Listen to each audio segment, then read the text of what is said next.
When we were planning to launch a new political party, obviously we had to choose a name, and we wanted a name that would capture a central theme of many of our policies, and we decided to go with Family, Scottish Family Party. Some people said that's quite controversial to focus on family in that way. What do you think? I think if there is something that conservatives could agree on that we could stand up for, it's the nuclear family. Now exactly how that's going to play out, I don't exactly know, but it's not anything to be ashamed of to say, well, it kind of looks like that structure's worked quite well for the entire duration of mankind, and so maybe we mess with it at our peril. Yes, absolutely. One of the means to promote stable family life we see is marriage, and of course some people say marriage is just a piece of paper, but the evidence seems to be that it strengthens relationships and it helps to produce stable family life, which is really important. Why do you think it works? Because this is built into marital vows. I'm not leaving, ever, no matter what. It's like, okay, well, that definitely puts a boundary around our arguments, right? Because I can't say every time you manifest one of your flaws, which you're likely to do just as often as me, well, enough of this. It's like, that's horrible, man. If your whole life is, well, every time you get out of line, I'm out of here. It's like, how the hell are you? First of all, you're not going to admit to ever doing anything wrong. Second, you're going to be on you're like a scared cat the entire relationship, because, well, who knows, it could just come to an end at any moment. It's like, you know, people say, well, if the possibility of divorce is open, it makes you free. It's like, yeah, that's what you want. You want to be free, eh? Really? Really? So you can't predict anything. That's what you're after. It's a vow. And it says, look, I know that you're trouble. Me too. So we won't leave, no matter what happens. Well, that's a hell of a vow, but that's why it's a vow, right? That's why you take it in front of a bunch of people. That's why it's supposed to be a sacred act. It's like, what's the alternative? What's the alternative? Everything is mutable and changeable at any moment. Well, go ahead, you live your life like that and see what you're like when you're 50. Jesus, it's dismal. 2 or 3 divorces, your family's fragmented, you've got no continuity of narrative. And it's not good for the kids, not by any stretch of the imagination. And so it's a form of voluntary enslavement, I suppose, but it's also equivalent to the adoption of a responsibility. And there's more to it than that. If you can't run away, then you can solve your problems. Because it might be, okay, well, I'm stuck with you. So how about we fix things? Yes, we'd like children in the schools to understand those principles of marriage, for that to be part of their personal and social and health education. At the moment, there's no interest in that at all in Scottish education. But what there is interest in Scottish education is just rights. I don't know what it's like in Canada, but Scottish schools are obsessed with children's rights, human rights. A young boy lived just down the road from us. One day his mum said to him, right, it's time to go now, put your toys away. And he replied and said, I've got a right to play. That's what he'd been taught. At schools, there's a scheme called Rights Respect in Schools. Kids sing songs about human rights. The poor kids must be bored stiff of hearing about them. Every corridor in a school seems to have things about human rights. It's an absolute obsession in Scottish education. What do you think about that? But maybe young people have been talked to enough about rights for maybe about the next 15 decades. That's what I would think. And so maybe there's a hunger arising among young people for something that has a little bit more respectability, let's say, and a little bit more depth than the constant emphasis on doing whatever you want, whenever you want. Let's put it that way. The thing about that, and the thing about rights in general, the idea of rights is that rights don't really give you much direction, right? They tell you what you are in principle allowed to do, but they don't really tell you what you should do. And it actually turns out that you need to know what you should do because you need to do something, right? People are active, and our lives don't have any meaning without something to do. And so as well as rights, is there anything else we should be looking out for as a warning sign that there's something wrong with the philosophy of education in Scotland? Well, here's a word to remember: equity. Okay, that's replaced equality of opportunity. Well, thanks, Jordan. I've just done a quick search on DuckDuckGo, put in Education Scotland, that's Scotland's National Education Agency, and equity. Look at the results that come up. This equity is the centre of Scottish education policy. So, tell us more about it. Equity means equality of outcome. And you're seeing equity everywhere, and that's what it means. And so the people who are pushing this radical agenda are pushing things that are inimical to our traditions and practices of governance. So as well as the influence of the government, what else do we need to keep an eye on that might be influencing what's going on in schools? We need to pay a lot more attention to what the faculties of education are teaching teachers, because they are transforming the elementary school and the junior high school and high school systems into nothing but propaganda machines for radical postmodernist doctrine. And if you don't believe me, you just go look it up on the web and see what they're attempting to impose. And so that's got to stop, right? OISE, the Ontario Institute for the Studies of Education, that is not a good place. They need to be held accountable for what they're doing. They're supposed to be studying how to educate children more effectively and faster and cheaper and better, and that isn't what they're doing. They're producing people of the most radical and resentful sort to get a handle on the minds of children as young as they possibly can, and that's the doctrine. I'm not making this up. It's actually quite intelligent if that's what it is that you're aiming for, and that's got to come to a stop.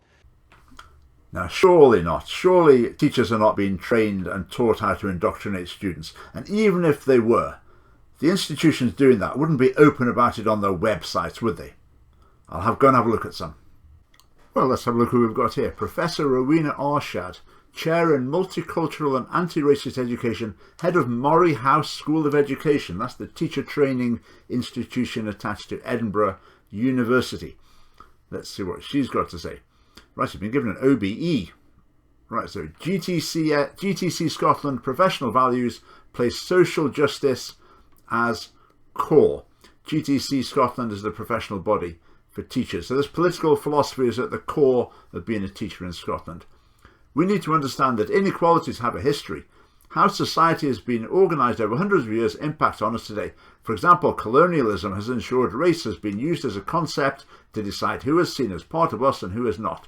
And this has played into present discourses of immigration. The impact of patriarchy has impacted on women's rights, and to this day women face gender pay gaps across the world, and men and women continue to grapple with stereotypical gender expectations. Right, political philosophy being promoted through education. We have at our disposal a powerful tool to promote social justice, the curriculum. Regardless of the subject area, there are always opportunities to ensure that the formal and hidden curriculum can assist us to live our professional values of social justice. So every aspect of school life, every subject is an opportunity to promote this political philosophy. Let's have a look at something else that Rowena Arshad's involved in. The Centre for Education for Racial Equality in Scotland, also at Edinburgh University. So these people talk about how to tackle race issues in school. Let's see what their academics are writing about these days. What have we got? Here we are. On the hideous whiteness of Brexit. Examines how white supremacy has operated before and after the UK's EU referendum. That's very interesting. Where would you like to head with this next? Now that we've talked about universities and those who teach the teachers and the ideology that possesses them, say, we're going to move a little bit closer to the school system itself. I want to focus on the Elementary Teachers Federation of Ontario and the Toronto District School Board. These are institutions that are unique in some senses to Ontario, but I believe they are reflective or perhaps even lead the way in the development of the kind of curricula that are or soon will be used across Canada and the rest of the Western world, given how fast information now travels. The people who are teaching your children no longer believe, for example, that children can be taught without political bias. They also believe that their particular political viewpoints are so self-evidently and finally correct that it is proper and just to concentrate on inculcating them into children as early as kindergarten, regardless of what their parents or anyone else might want. I do not believe that this is a goal shared by even a majority of teachers, and many have written to me indicating their dissatisfaction. But a small, noisy, domineering, victimhood-claiming coterie of radically left-wing thinkers have commandeered the controls and are steering the ship where they want it to go, screaming bloody murder if anyone dares to question, or worse, oppose. Both the Elementary Teachers Federation of Ontario, which operates at the provincial/state level, and the Toronto District School Board, which operates at the level of the city, have explicitly adopted a social justice program and have implemented curricula based on its principles from kindergarten through grade 8, with similar programs operating in the remainder of junior high and high school. The ETFO, elementary teachers, remember, is equity-oriented. This means equality of outcome, not equality of opportunity.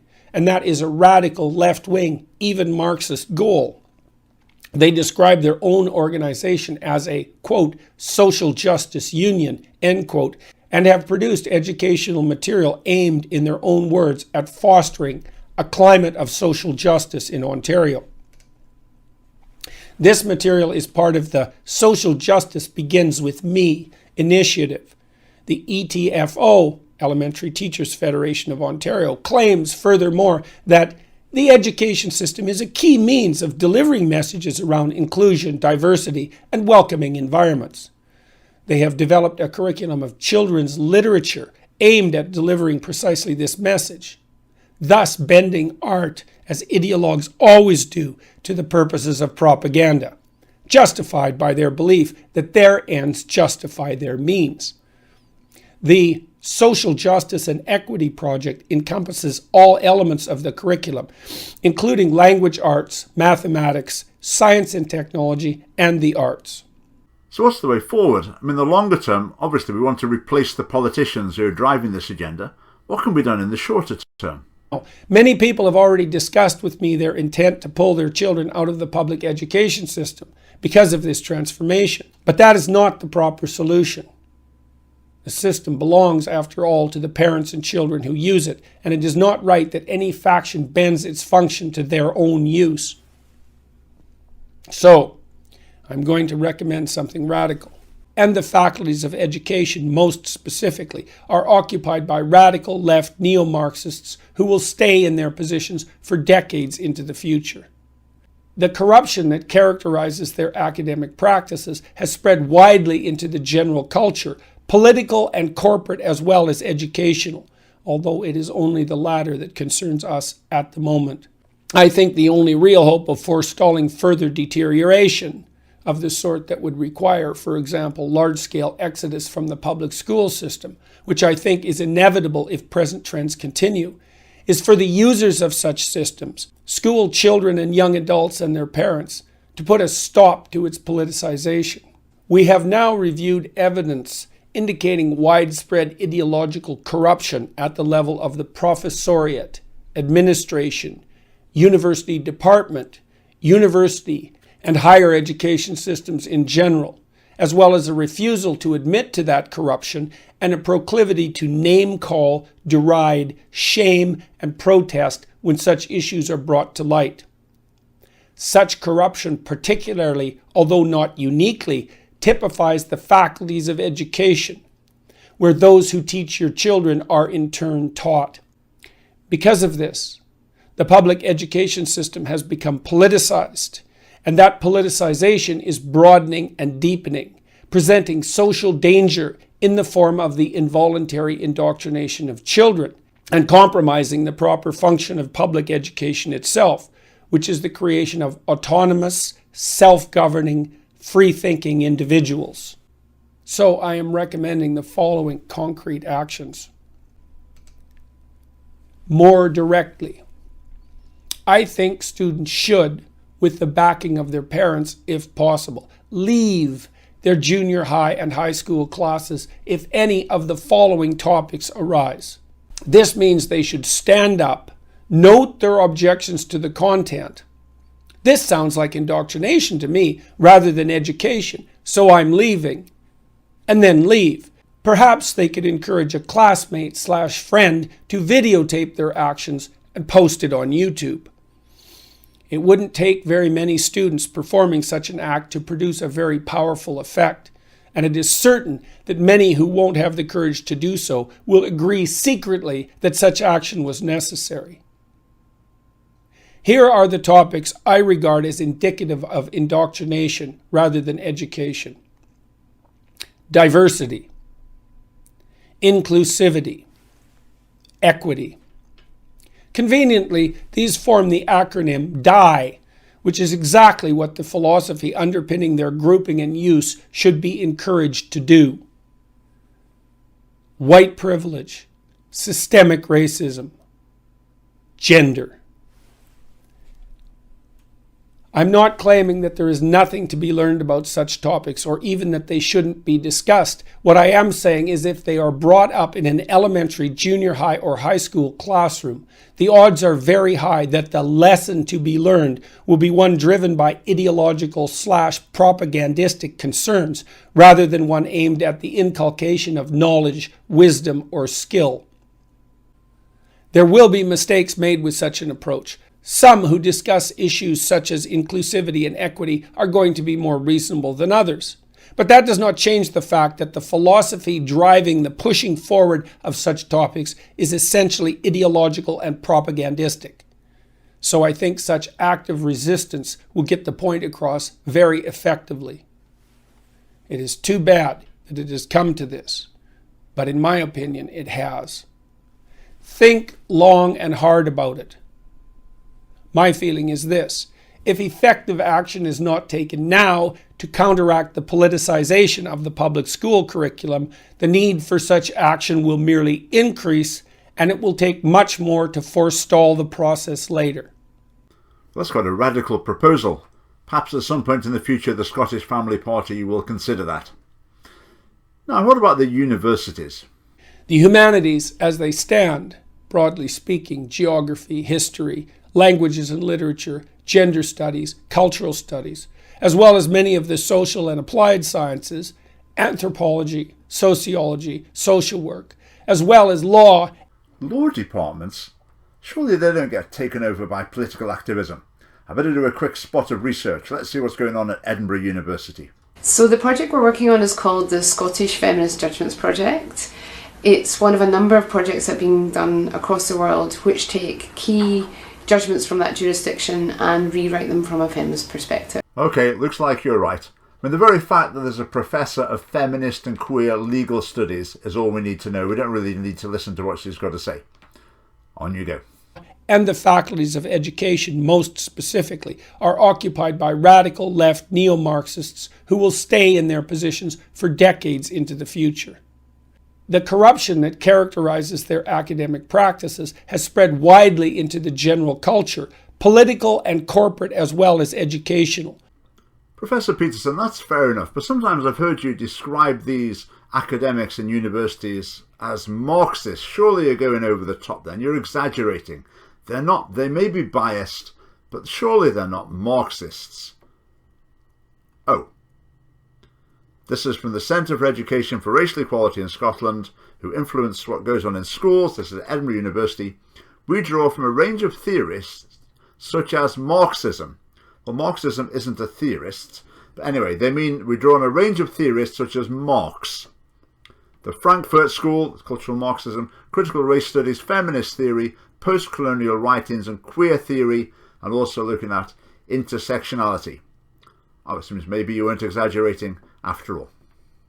Unbeknownst to the majority of society for the last 30 years, the damn universities have been doing nothing but training and targeted training radical leftist activists. And if you don't believe that, you just go on the web and look up like 10 women's studies programs and read what they say. You don't have to listen to me. I don't want you to believe me. You just go out there and find it for yourself. Well, actually, we did just that. We looked at the new gender studies course at Strathclyde University and actually made a video about it. It's called Scotland Needs a New Gender Studies Course Like a Fish Needs a Bicycle. And what you predicted about it was absolutely true. To stay on the gender theme now, we've got our First Minister, the most senior politician in Scotland, named Nicola Sturgeon. And she's quite an ardent feminist, and she boasts about her gender-balanced cabinet. She's proud of the fact that she discriminates against men in her appointments, and she thinks that's one of her greatest achievements. Do you have anyone like that in Canada? Trudeau, our Prime Minister, is a great example of that. So back, I think it was in 2015, he announced that half of his cabinet was going to be women because it was 2015 or some like muddle-headed virtue signaling excuse for not thinking. I think only 20% or 25% of the elected MPs were female. So the proper balance on average would have been 25% female, 75% male. What he should have done was figured out what qualities would make for a competent cabinet minister, because it's actually quite important to have competent cabinet ministers, and then selected from among his people for nothing other than competence. But he could virtue signal, and then he set up the most important board, let's say, of the entire country on a quasi-random basis. Jesus, how pathetic. He should have been pilloried by Canadians for that. But we're so clued out. Oh, it's the same here. There should be outrage at the injustices perpetrated and the nonsense spoken in the name of feminism. But there just isn't. People need to wake up to it. They need to realise that this is not an irrelevant side issue. This has got serious consequences for our society. So the likes of Trudeau and Sturgeon, what drives them? Equality, equity, that's worse, right? Equity means equality of outcome. It means that every single organization has 50% women and 50% men. Doesn't matter whether the men and women differ in their intrinsic preferences, which, by the way, they do. The scientific literature on that is completely clear. It was established by the early 90s. It was established in the Scandinavian countries, where they've done most to flatten out the socioeconomic differential, say, between men and women. Didn't get rid of the differences between men and women. In fact, they became exaggerated. The biggest personality differences in the world between men and women are in Scandinavia, just as the biggest differences in interest between men and women are in Scandinavia. Because when you get rid of the sociocultural differences between men and women, the biological differences don't disappear, they maximize. Okay, so if men and women have different interests and priorities, what are the implications for that politically? The fact that half of our corporate board members are women is not indicative of the fact that we live in an unconsciously biased, misogynistic, patriarchal society. Sorry, wrong, not correct. And so we shouldn't be allowing, and this is happening very, very rapidly. And you can be sure Kathleen Wynne is going to be putting this in his policy as rapidly as she possibly can.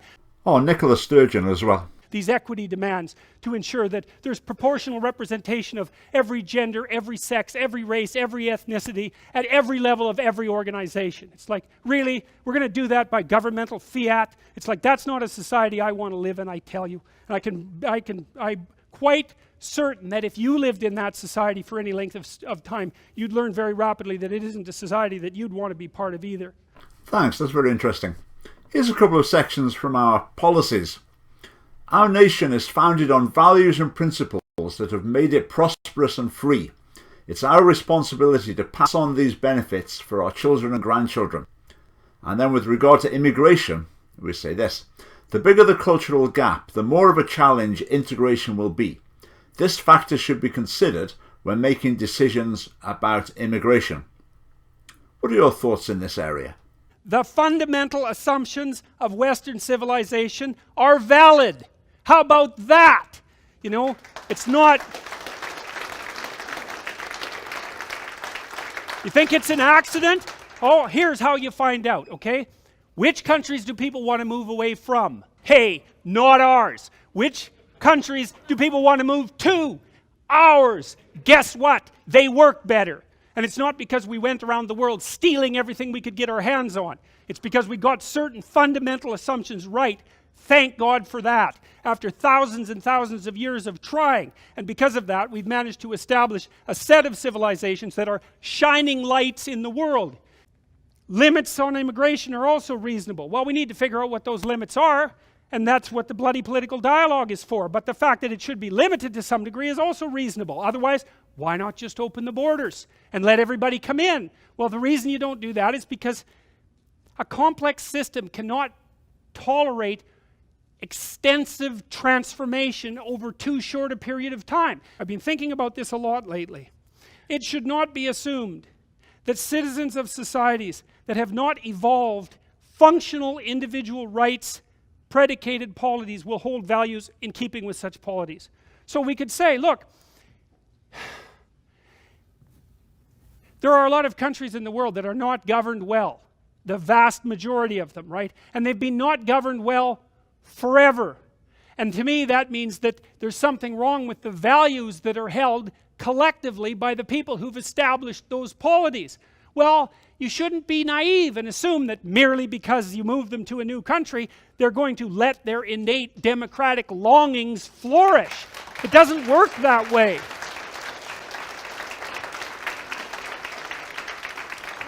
So if you stand up and say, look, let's be a little cautious. Let's make sure that we don't transform our society so rapidly that we lose what we have. Let's be careful about that. That doesn't mean that you're a morally reprehensible demon. Well, that's a relief. Lots of people in Scotland seem to think that national borders are a bad thing. They favour completely open borders. What's your view on borders? Necessary or not? They're a great idea. Because without borders, everything mashes into the same untenable state of undifferentiated chaos. And you can't live in that. And so the people who are trying to tear down the borders conceptually, politically, and practically, what they want is the chaos that that would bring. They either want that or they're too foolish to know that their pursuits will produce that. So let's be a little bit clear that if you stand up and say, yeah, borders, they're okay. They've got their problems, but they're okay. That doesn't make you a bigot beyond redemption. It just makes you someone with some sense. And it's actually okay to be someone with some sense. Okay, here's another section from our policies. As well as contributing economically, immigrants bring much to our culture, often including positive values of family responsibility, education and industry that have been eroded somewhat in the UK. So we feel that a lot of immigrants have very socially conservative views and they would agree with our policies and principles. And yet in Scotland they seem to vote for the SNP, for Labour or for the so-called Conservative Party, who are all very socially liberal parties. Why is that? What's it like in Canada? In Canada what's happened is that we've left the minority immigrants to the Liberals. That was a bad idea.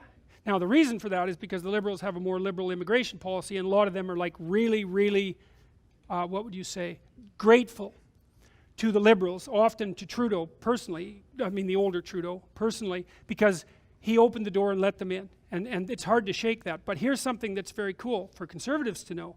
You think you're conservative, man. You should go talk to immigrants. They're so conservative they make you look like social justice warriors, right? So there's a real conversation. There's a real conversation to be had with immigrants and minorities in Canada, especially the immigrant minorities, and that is, look, we would have been a little bit more restrictive in the past about our immigration policies, and I can understand why that might mark us out as enemies to you. But one of the things you have to understand is that the bedrock values that I have are much closer to the bedrock values that you have than the people that you're voting for. And the minority immigrants in Ontario in particular are starting to figure this out, especially with regards to Kathleen Wynne's education policies, because they notice the tilt of those policies and they notice that they're not in keeping with their often extremely conservative traditions.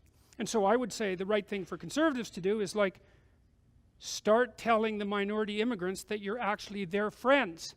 Well, that's exactly what we plan to do. Now, moving on to something else, we have a party in Scotland called the Conservative Party, but they're actually very liberal on social issues. I mean, I think someone should report them to the Trading Standards Authority or Advertising Standards. They are just not what it says on the tin. They're not socially conservative at all. For example, not a single one of their members of the Scottish Parliament speaks out against the rampant feminist extremism, or that we've got something called the TIE campaign, which is a program for indoctrination into LGBT philosophy in schools. Not a one of them speaks out. Why do you think that is? I've been fortunate enough over the last several months to meet not the majority of the people who ran for the leadership of the Federal Conservative Party, but most of them, including the person who, Andrew, who recently won.